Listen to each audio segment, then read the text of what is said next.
Welcome to another episode of BorderLaughs podcast. Thank you so much, guys, for joining. I am on location here in South Austin, Texas at El Perritos with my good friend, Miss Lauren Jamison. And we have been conversing about comedy, culture, comida, guys. We're doing different segments of the podcast. And so, with my tacos. Lauren got the flautas and quick food review. There we are. So today we got the flautas and Que bonita. yeah. So this is my one of my go-tos. Looks like the Mexican flag. Yeah, that's what he does. He's all like, give me that. When I used to work with him, he's like, give me the bandera. It's and beautiful. the bandera is red, green, and red, or white and red. But look how they even chop up the greens. I mean, it's so fresca. The arroz, y frijoles. Yeah. Sí. So there seems to be this ongoing war between Tex-Mex and Cali. And Baja style. Like Baja, I've never been. I haven't been to Cali to make an assessment on how good the food is. Okay. Like, you got to roll with me. I'm total Texas boy. And so am I. And I mean, gun to my head, I don't even know which way I would say. I mean, my roots are Texas. I'm from Houston. Mm-hmm. I grew up on Tex-Mex. Yeah. When we moved to San Diego when I was a freshman in high school, we found the first Mexican joint. What year was that? So that was 2002. Yeah. 2000. So you've been there for a while.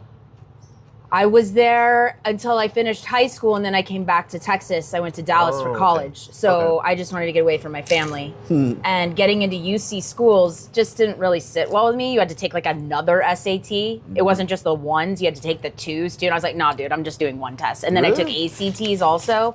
And I had so much test anxiety around tests that I went to a doctor. And he put me on Adderall. He was like, "Oh, you have anxiety? Here's some legal cocaine. Oh wow, it's blue. Don't worry, it's fine. Here's That's some meth. That's usually how it starts. Here's some meth. Oh, you have an eating disorder? Here, this will make you even skinnier. You won't even have to starve yourself. Just take this magic pill, and you can study forever." Wow. So when we moved to San Diego, we found this place called Chevy's. If that's any indication of, I was like the truck. You know, I'm like, is that like Chewy's? You know, I'm thinking, all right, well, it's the closest thing that we got. We go in there, my brothers and I ask for chips and queso. And the homie brings us a bowl of shredded cheese. And we looked at my mother and we were like, we can't live here. This is outrageous. Like, we lost our minds. They don't even have queso here. So that's when we first learned. Yeah, it was totally Mexican food is different here. Right.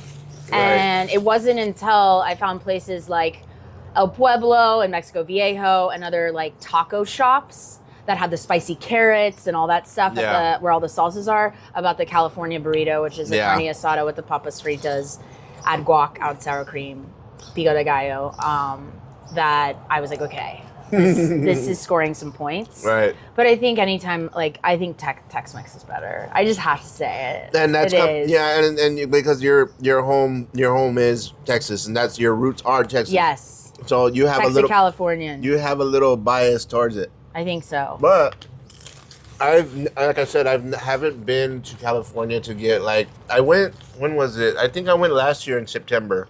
Okay. And that was my first time back in LA since. Wow. Or you went to LA? Yeah. I went to LA, and then I stayed in Inglewood. Okay. And then I just kind of tried some local spots around there. Then I remember trying this Mexican restaurant. I was like, okay, they can't fuck this up. You know, it's kind of... And it's just different. It's just very different. And it's not bad. It's just very different. And it's not what I'm used to, but it was, I ate it. Man, I forgot what I had. It wasn't memorable enough for me. Was it a plate? It was a plate, just like a regular Mexican restaurant. I was like, let me just go try. Yeah. And it was in Inglewood, and I can't remember. Inglewood? I can't even remember. So I live by the beach, inland of Inglewood. Oh, okay. And that's why everyone's like, oh, it's so ritzy and nice. I'm like, dude, I can throw a rock at Compton from El Segundo by LAX. I really loved my experience living in LA. I had a great one. I hadn't started stand-up yet. I did that when I moved back to San Diego. What brought you to LA? I was in Dallas. I got out of college, and even though Dallas is a huge city, I'd broken up with my boyfriend who wanted to get married out of college. And I was like, later, homie. I'm not going to be 35 one day, divorced with 3 kids. A lot of people joke that they went to my school in Dallas for their MRS degree, their Mrs. degree. So it was just like a rite of passage to go to school to try to find a husband. Oh, really? And I just knew that I'd always been more of a free spirit. Maybe that was like the California experience that I got. It was like a faster pace of living. Things were a little less traditional and conservative than they were when I was growing up in Houston, where people got married like at 22 and started having babies. Very, very old school kind of. Yeah, like, I knew I wanted to do other shit, and so I didn't know stand-up was on the line. I always wanted to act. Like I was acting all through my younger years when I was a kid, doing plays and theater, and I dragged my mom to auditions. Like once we moved to San Diego, I said, okay, if we're gonna be on the West Coast, then you have to do this solid for me. Yeah. I want to get into acting. You know, I grew up across the street from Hillary and Haley Duff in Houston. I don't know who that is. Lizzie McGuire. Okay. So her sister was in Napoleon Dynamite. Her sister was in Napoleon Dynamite. That girl, the older girlfriend. one. Yeah. Yes. The bitchy one. And then the younger one became like a Disney sensation, and and she was on Gossip Girl and like all this shit. And so I saw that happening for her, and I was like, why can't you just be like her mom? Which the whole momager thing I didn't know existed, but my parents didn't want that for me. So I had to fight a lot. And then fast forward, going to LA, I started taking acting classes out there. I was doing a lot of cocaine, tons of partying. I was like, oh, I'll just move. The problems won't follow me. Yeah. There's good Mexican food there too, I guess. Yeah. But yeah, I started doing stand-up in San Diego. So that was when I moved back after it was... What year was that? 2018. Oh, wow. Yeah. Okay. So in Manhattan Beach, there is this authentic Mexican restaurant. It's one of the oldest restaurants in Los Angeles called Pancho's. They have another one that they've opened in Summerlin outside the Strip on Las Vegas. Every Monday night, this guy named Dan O'Carter, he's been doing stand-up for a long time. He used to sleep on my couch. He ran the show for free on Monday nights. And we're talking Ali Wong, Theo Vaughn, Brian Callen, Kate Quigley, like all these bigger names. Morgan Jay would open up the show every Monday night with his guitar. Like you could come to this little bar in this cantina, this hacienda like Mexican restaurant that's been there for 50 years now. The owner like passed away. We actually rented an apartment from him, Ab. And all these guys that work there, probably like maybe similar to here, they've been working there for like 30 years plus. They're all just like veterans, lifers. Yeah. My boyfriend at the time was the bar manager, and they were like, gringo. Like they thought he got special privileges and he hasn't worked here as long, and how come he gets to rent the apartment at the beach even though we lived in something that was the size of this table. Right. But yeah, every Monday night. And so before Ali Wong's first special came out with the Bit Pregnant, Baby Cobra, I remember before Theo's special came out, I met all these comedians. I'm like, this is fucking cool. That's awesome. And I would talk to them after the show, and they were so chill. Granted, I was doing a lot of cocaine, so of course I was extra chatty. But I just, pepper them with questions and like so enamored and complimentary of like, oh my God, this is so funny. You're just making people laugh. Yeah. I love this. Yeah. And Theo actually said to me, he goes, yo, you talk a lot. You a stand-up? Like, you should try it. Wow. And so I was like, oh my God, like, okay. Maybe I should. Maybe I will. Yeah. And at the time, when I was taking acting classes up in Hollywood, they typecasted us one day, and they told this group, like, okay, this is what will happen. We're going to pretend to be casting directors. Like, you should be on CW Network. Like, you're a Disney person. And they were like, you should try stand-up. And I'm like, what is with this stand-up thing? This is becoming a thing. Yeah, it's been like brewing ever since. And I'm like, no, I'm going to be in movies. I'm going to do acting. I'm going to be on TV shows. Like, I'm not doing stand-up. Yeah. It sounds horrible. And so, I don't know, it's pretty miserable in my job at being a real estate agent back in San Diego. Yeah. And I was super yayed out one night, party of one by myself. It was like 3 a.m. I Google online stand-up comedy workshops. I find this place called the Comedy Palace in Kearny Mesa. Nice. Off Claremont Mesa Boulevard, right next to the Expose strip club, as they tend to be. And it was like 6-week workshop, $250. 6 Saturdays in a row, you do a showcase at the end, we'll teach you how to write jokes, all this stuff. And I was like, well, I'm already, like, I went to school for journalism, I can write. And I know I'm like the clown in my friend group, and I'm always making everyone laugh. Yeah. So I bought it, high as a kite. Next day, I think I had to do an open house, and I got the email, we'll see you next Saturday for the, I was like, oh, fuck, I bought that last night. I better go. I'm now committed. So I was like, it was the best decision I ever made when I was fucked up. And then I got sober after that. That's awesome. Because I started doing stand-up, and I was like, I kind of like this shit. Yeah. And I want to try to get better, and I don't want to screw it up. It's very rewarding. You know, I think that, and I recently watched a biography on Chris Farley, and one of the things that really stood out to me in that particular biography is all the comics that knew him the best, and how much that it meant for him to make people laugh. Yeah. And they're like, that was his addiction. That was his true addiction, is making people laugh. And that's why he was always this very timid guy. Well, what do you think, guys? Was that funny or not? And like, he would always doubt himself. And they're like, no, dude, that was hilarious. And he was like, in his real mind, and I mean, in his real feelings, he was just being as authentic as he could. And he was being so vulnerable. And that's what developed his characters on SNL. Like, remember that time you guys went to?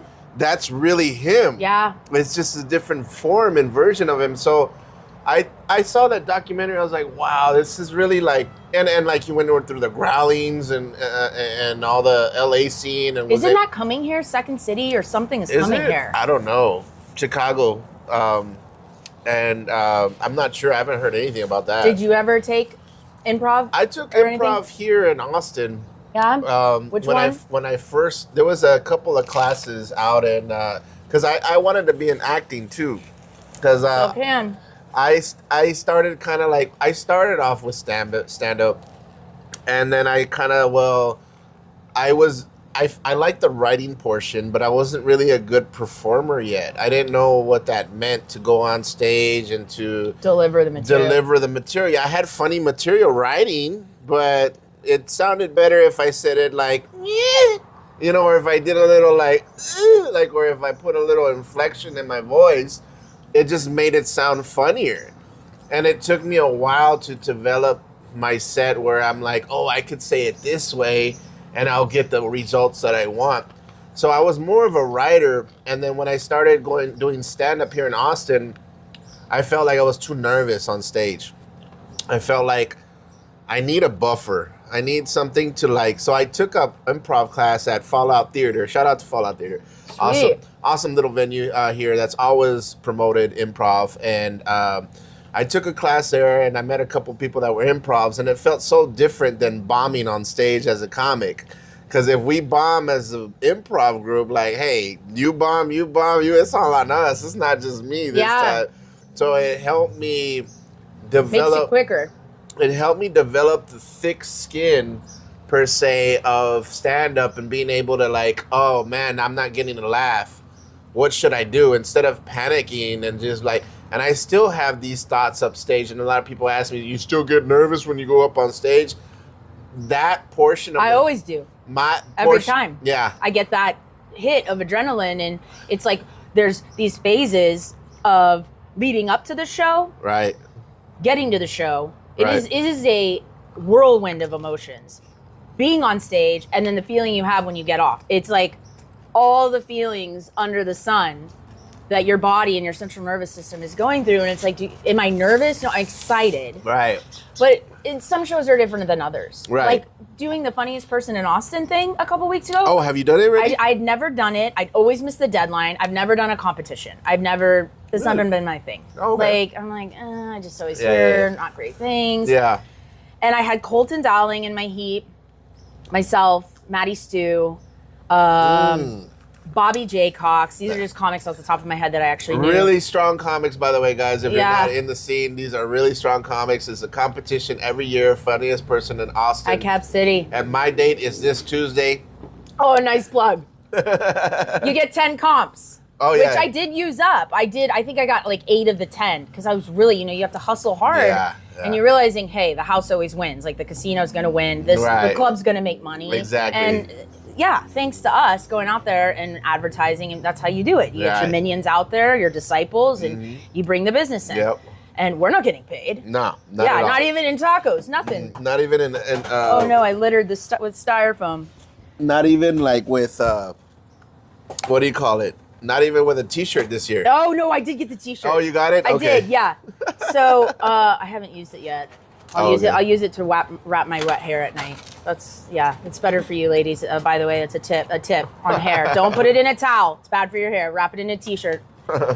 So, yeah, I mean, I was like, God, it's just 4 minutes, you know? Yeah. We're gonna get lit at 3. Some people were running the light. Yeah. Like, you know, veteran comics. Yeah. So I'm like, bro. And Yeah. so I'm talking to some of the comics after, and everyone was same response. Like, I was feeling a different level of nervousness before this. And I guess the stakes are higher. And there's thousands on the line. There's 200 and something comics. So I didn't advance. One of the guys that advanced ran the light. Yeah, I don't care if someone sees this, but I was like... So there's always been this conspiracy that I've always... competitions are always fun to do. But as a comedian, I would never really take them seriously because most of them are rigged. And that's just the truth. Well, it's audience votes. Right. So... But if you bring your audience... Get as many people in there as possible. Then it becomes a number game versus are you a funny game? I think that... But people were great.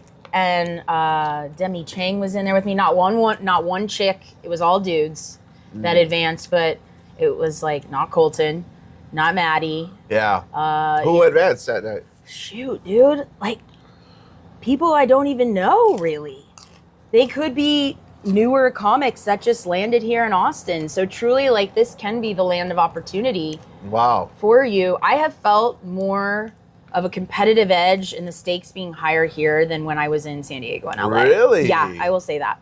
Wow. So, and even when I go to New York. When I go to New York, I am better received. Yeah. The women are friendlier. Yeah. Female comedians are cunts. They just are. I like to hang with the guys. Yeah. I grew up with brothers. Yeah. I'm like a guy's girl. Yeah. I think y'all keep it simple. Pretty much. I can't tell you the difference of when I was running shows and I would book a lineup of female comedians versus a lineup of guys and just myself.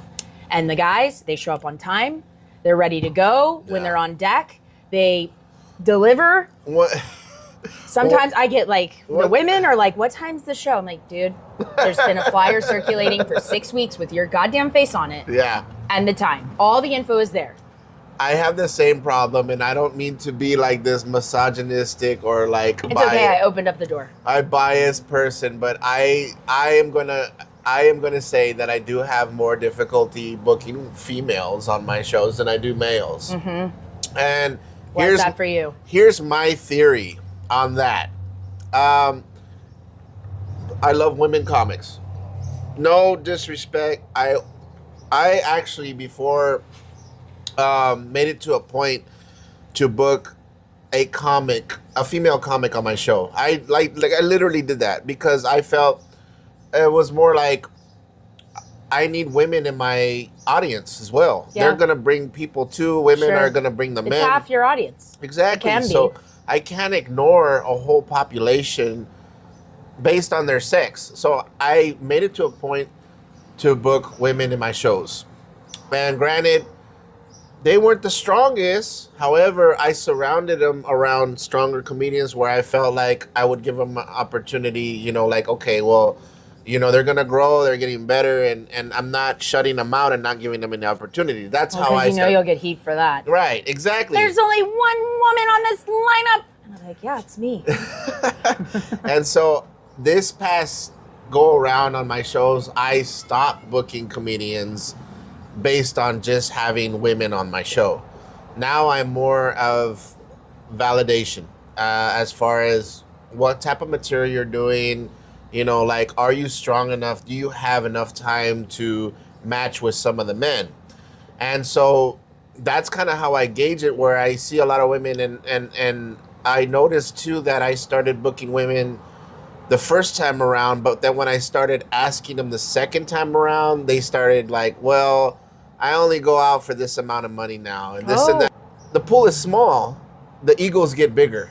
Who's so great from Laredo? Vanessa. Vanessa Gonzalez. She's fabulous. She's hilarious. God, I think it doesn't matter the race. Like her material is timeless. It's classic. Big shot. Like I worked with her on a show that was produced by some New York comics. They came and they used my space at Wanderlust. I got connected. They're like, hey, can we do a pop-up at Wanderlust? We'd love to have you on it. Like, so I gave them the space, and then Vanessa was on the lineup. So I've only ever done one show with her. That was my first time meeting her, and this was a couple years ago. But I was just like, wow, this bitch is funny. And she's one of the ones that she's never done. She's only done. I can never get her though. Yeah, on any of my shows. She's very hard to book because she's on the road, and she's great. And that's why I'm saying it's a big win for Laredo. It's a very unique niche market. Or women talking about certain things, just like men know, like only talk about their dicks. It goes both ways. Yep. And so I see it in Latina comedians, but I see more of a ego boom with them because it's so small, and it's like, well, before I used to come out and I would offer you this amount of money for the same amount of time, and now you're too good to do my show. To be fair, you are one of the better paying producers too. So that's kind of shocking to me. I'm still waiting to get paid on shows right now, months from when I did that. And I have to keep a list. So I go through because, everyone's watching TikTok and own your worth and all that. But it's like, for me, stage time is currency. Yes. And while it might not pay my bills all the time, I have to get in my outlier hours. I have to get in 10,000 hours, which I've lost track of. I don't know if I've met that yet in 7 years, maybe. I do what this, he's like a little brother to me. His name's Andrew Tarr. I know Andrew. Andrew and I came up, he started before me. He will always tell you that. He started before me in San Diego, but I met him when he was, 23 then? Yeah. Because I started at 30. I did it for my 30th birthday. And so he's been doing it like 10 years, but he puts little pins on a map for all the places he's been. It's like cool to see it fill up, you know? You got to keep track of that stuff somehow. But I hear what you're saying. I mean, a lot of the shows, I made more money in California with stand-up than I have been here. Mm-hmm. And I've been producing pretty much ever since I got here. Mm-hmm. And it's just been really, really hard. You've got a great thing going, and you're smart to go off the grid. All my shows were downtown. Yeah. And once Rogan's Club opened up, and then Sunset a month after, and then you've got Creek right there, and then Roscoe's opened up, and then boom, boom, boom. Well, it was just like I couldn't compete as an independent showrunner. Well, how is my product different? It's the same thing on it's like Starbucks. A comedy club is like Starbucks now in Austin. And I saw that wave coming a mile away. The zeitgeist is over, dude. Like when people move here now, I'm like, good fucking luck. Yeah. Like, I know everybody's here to get that Kill Tony bump. Right. And that is now also something that I'm noticing. If I talk to somebody that I just met, like I did today. Yeah. They found out I was a stand-up comedian. The follow-up question to that is... Oh, have you been on Kill Tony? I never used to get that in San Diego. Every fucking Never time. Had I ever gotten, when I would tell people I'm a stand-up comedian, have you been on Kill Tony? It didn't happen. And now, in the last year or two, I get it, which just shows the trajectory of all the things he's doing right in that show. Right. But I will tell you that 60 seconds is not a set. Do not say great set. It's not a set. 3 minutes, what we're supposed to do at FPIA, that could be a set. Right. I would say 5. I need to see 5 minutes of material. Right. You know, no crowd work. Right. Just you. You hear that, guys? If you want to book shows coming from 2 independent bookers. I'm excited if you got drawn at random. That's great. Yeah. And I'm excited when you do your 60-second set out of the gates at a show where you're supposed to do 10 minutes, but then you don't have 9 more. So let me give you the history. And that's my rant. Let me give you the history, the background of that. Before Rogan came, as a comedian from Austin, guys, before this whole wave came, I would go to Houston and they would bring me up as welcome to the stage all the way from Austin, Josh Castro. And you could literally hear the sighs in the audience. Oh, another liberal comic. Oh my God, these liberal comics coming from Austin, Texas. That's all Austin was known for throughout the whole state of Texas. Yeah. Fast forward for today's times, me bringing up to the stage, all the way from Austin, Texas, home of Kill Tony. Oh, yeah, those guys are awesome. And I'm like, this flipped so quick. And before it was known to be a certain type of way if you were from a certain city, but now you're like, oh, have you been on Kill Tony? And I was like, yes, but no. And so, like I said, I saw this a mile coming away because I knew as an independent, it's powerful. It's powerful. Independent producer, I saw the wave coming, and these cats that came in brought in really great shows.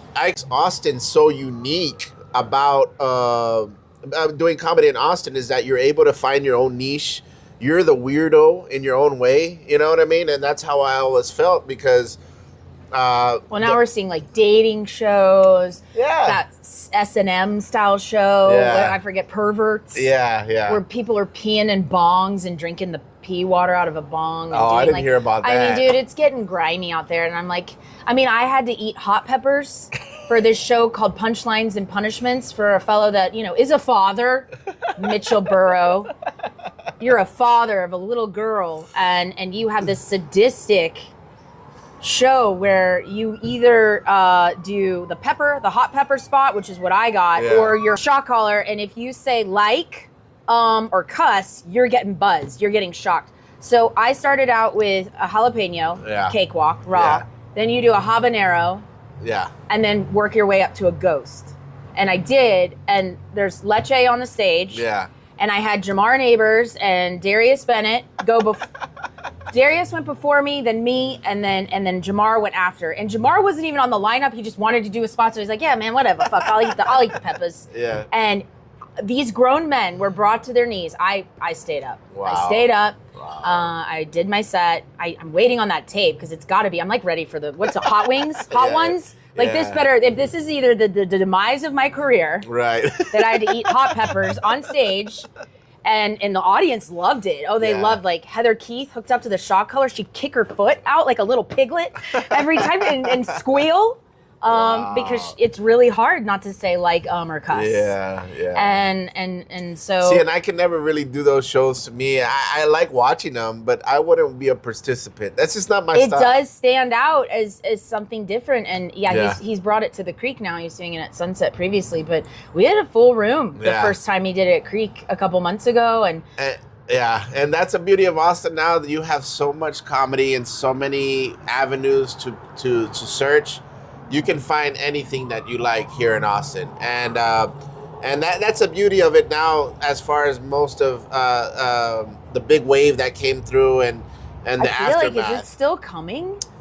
I feel like it's more like, yes, in a way it is, because I think it's now more of that tourist spot where everybody just wants to come and experience it now. Oh yeah, I'm taking a break from running shows after Dark Horse closed, and I've welcomed the break. It's been nice. I think that was the world doing, or the universe doing for me what I couldn't do for myself, because I was trying to run it weekly. And what a great spot you came and did it. It's a great room, has all the offerings, but. Man, was attendance hard. I mean, I've been running it almost a year, monthly to start, then worked it up to twice a month. And then I said, it was Jeremy Jonas over at Black Rabbit was like, I think you need to do it weekly. Just start doing it weekly. Just have it, and even if it's like a mic, whatever, because I need the stage time, you know? And even as somebody who lives here, it's weird to go out on the road and you just have this like elevated, like, awesome ascend, and you're just like big rooms and shows and like, oh my God, I remember, restored in my faith. And then you come back home to the city you're in and you're getting blown up from people from New York and LA that are like, hi, can I do your show? And I'm like, bro, I haven't even, like, you're asking me for recommendations. I haven't even done that show yet. I live here. These are my coordinates. Like, I have that all the time. That I have friends that come, hey, you think you can get me? I was like, I can't even get in that show, dude. Yeah. Like, it's impossible. I had this comic who I met here in Austin. He's asking me for connections in Dallas. I'm like, do your own homework. Yeah.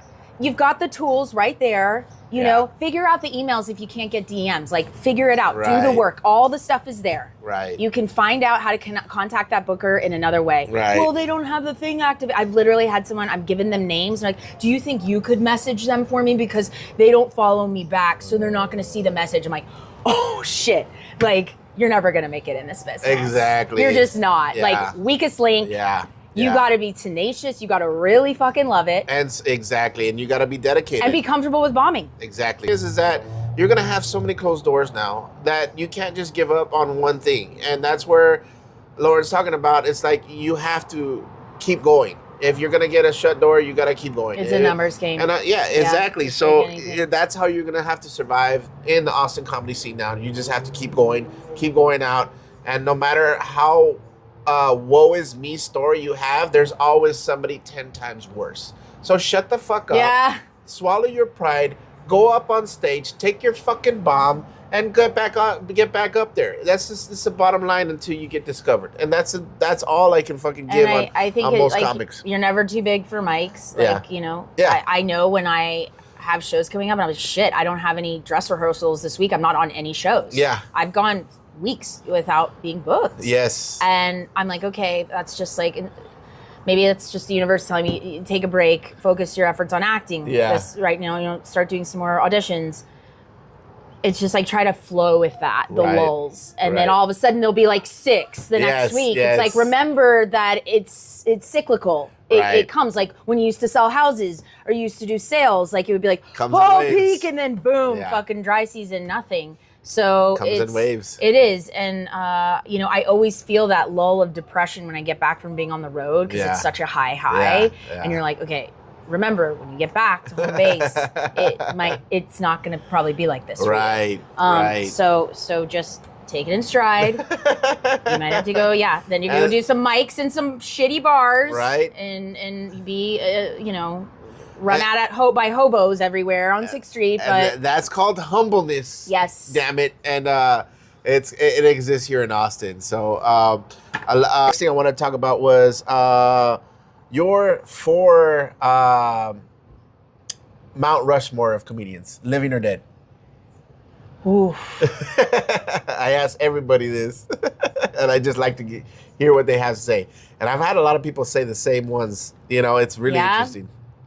My favorite comedians. All time, living or dead. Louis C.K. Number 1. All Rory right. Scovel. He's Number great. 2. He's great. Fucking love that guy. God. I really like this guy, Phil Hanley. Never heard of him. Great. So I always say, I've had the pleasure of working with Ian Bagg a couple of times, having known him and met him on the West Coast. And I always call him the Colossus of crowd work. Because I've watched 2 of his shows back to back. Yeah. I've watched a whole weekend of shows. And there are some through lines that are similar and questions, but because it's such a feed off the audience and then it ties in and it becomes like this fabric. Yeah. That Phil Hanley is a Canadian guy living in New York, huge deadhead, who's dyslexic. I think he just wrote a book. But I finally got to see him after watching all his clips online at the Vulcan live.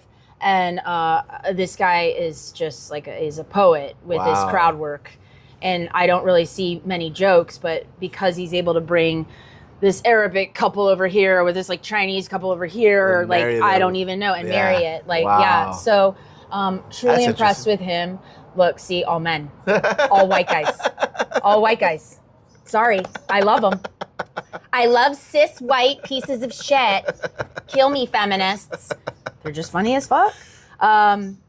I love Cat Williams. Well, technically, Louis C.K. is not. Oh, yeah. He's Mexican. That's right. I wish he would speak Spanish. It's always I forget that about Tom Segura too. Yeah, but, they're not the best speakers. Yeah. But they have the descent. Well, when you see a ginger Latino, it's kind of like, is this fucker Irish or? Yeah. And you the last one you said was Cat Williams. I think I got to throw Cat in there. I've just always been a Cat. Honestly, what's wild is when I was a kid, we grew up listening to Cosby. We went and saw Cosby a couple times as a family because he was a clean family comedian. Yeah. We didn't know about the Spanish Fly and all the shit. That makes me wonder about Ellen, all the clean comedians. Right. They're supposed to be fit. What are they? They're supposed to be the sickest ones. What's behind their closet? If I had to pick a female comic, I love Jessica Kirson. Kirson. Okay, I think I've heard of her. Jewish lesbian. Yeah. I met her at Skankfest in Houston. Okay. She was, I think, the first weekend act because I moved to Austin a couple of weeks after the Creek opened on April 1st, 2021. Okay. I came a couple weeks after that. So shows were just starting to happen. Yeah. And then she was one of the first and I went and watched her and I met her in the bathroom and I just thought, wow, this chick does fucking crazy shit with her face, like Jim Carrey. And she's really killing it now. That's awesome. And that's when I met, that's when I got to know Lauren pretty well, because we met through a mutual friend. Shout out to Mikey Winfield out there, America's Got Talent. Been out there in the Bay doing his thing in LA.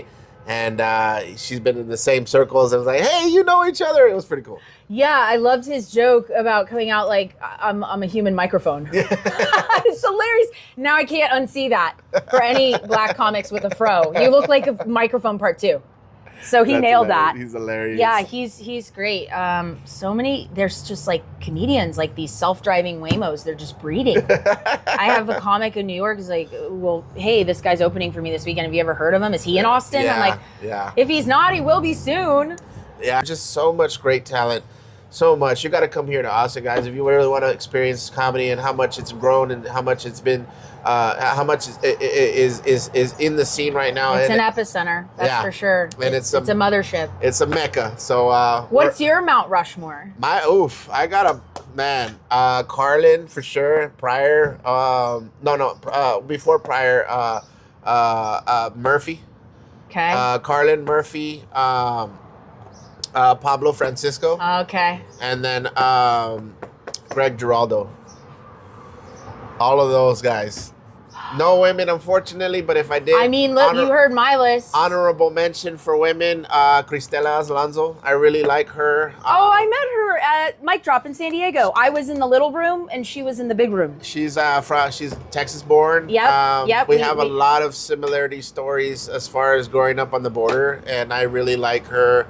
I've always been a fan of hers, and I would love to work with her one day in the future. And I think that's nice for a female headliner to have a male feature act. Oh, yeah. And vice versa for a male comedian to have a female feature act. My buddy Nick Guerra, I don't know if you know Nick Guerra, he HBO Entre Nos, he used to tour with her and open up for her. For Cristela? Yeah, so nice. that's how I met Cristela, was through him. And I knew Nick because Nick was from Texas too, and he moved to LA, so he made those connections. So great comedian. And I think another female comedian I like, oh my goodness, Maria Banford. Oh yeah, she's one of my favorite white comedians, white girls.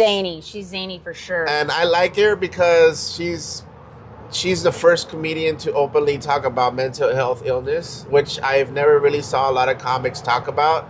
But she's definitely been one of the first ones to actually bring that up into conversation and actually deal with it as far as therapy and make it funny.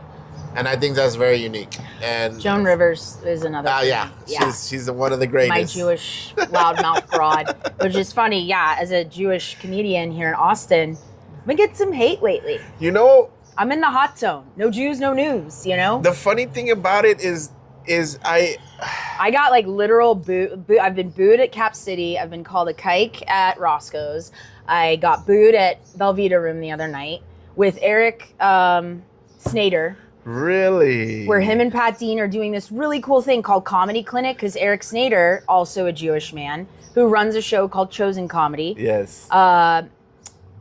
He's a doctor. He's a therapist. Yes. A child's therapist, which is good. I was like, you can either help all the pedophilia happening in the comedy scene, or children's. We're all children. Right. And so he comes on, you do your set, and he's taking notes, and then he gets up there and you do like a 5-minute analysis. Right. Based off your set. And you know, that came up. As soon as I said I'm my Jewish jokes. Yeah. I got like, ugh, Well, I'll tell you one thing, and I'm only telling you as a Texas-born native and Mexican, I have no knowledge of the Jewish culture.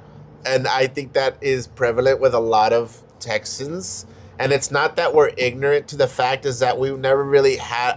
I personally didn't have a lot of huge connection with the culture. Like I didn't. Well, because it's not here. Well, we didn't. I grew up in Houston, Jewish. I was like the only girl. Me and one other girl had bat mitzvahs. Yeah. And I felt embarrassed and shamed because everyone was Christian and wearing purity rings, and I'm like, they don't have anything at James Avery for Jews, Mom. She's like, that's okay, honey.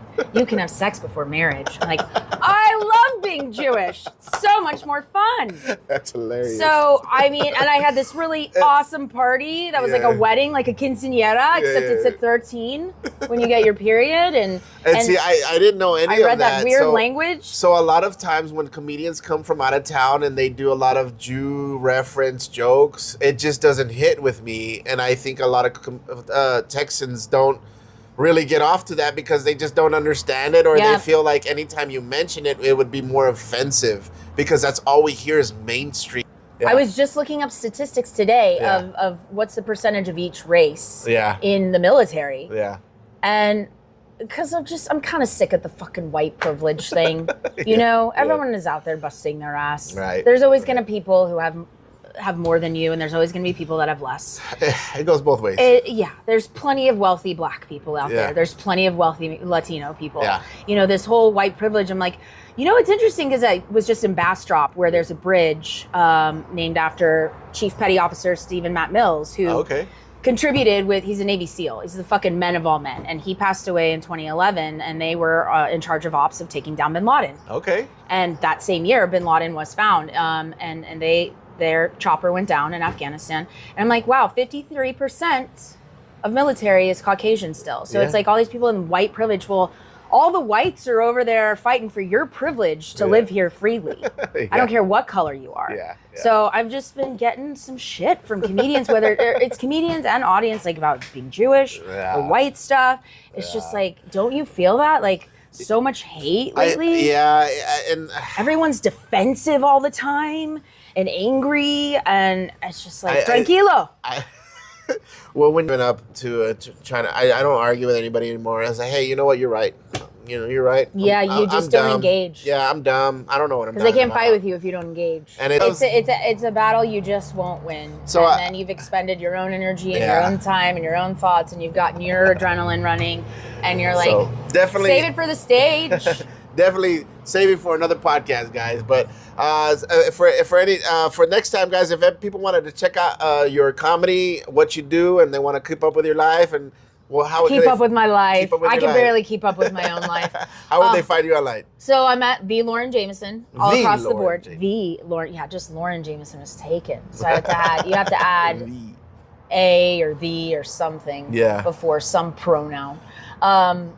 I have a show at the Vulcan this coming Friday, 8 at 8. All right. And then the following, I finally, after many reschedules, get to do Tom's in New Braunfels. Okay. And then I'm with you at the end of the month after a few date changes. I was high, sorry. We'll be out in Marble Falls, which I'll very much look forward to that. Yeah, that's an opportunity to wear my cowboy hat and my shit kickers and be loud and proud Texan. And I love all your shows. Last time I was in Temple, you weren't there. Yeah. I'm still the only Jew in Temple. Yeah, so there you go, guys. Check her out, the Lauren Jamison online at Instagram also, guys. And you know, if you always like this episode, please like and subscribe, follow, and make sure you tune in for more future episodes, guys. Thank you so much for joining. Go eat El Perrito tacos. Taste of El Paso. A little bit of taste of El Paso. So, guys, thank you for having me. Thank you so much for coming out. I'll see you next time. Ate Guacho.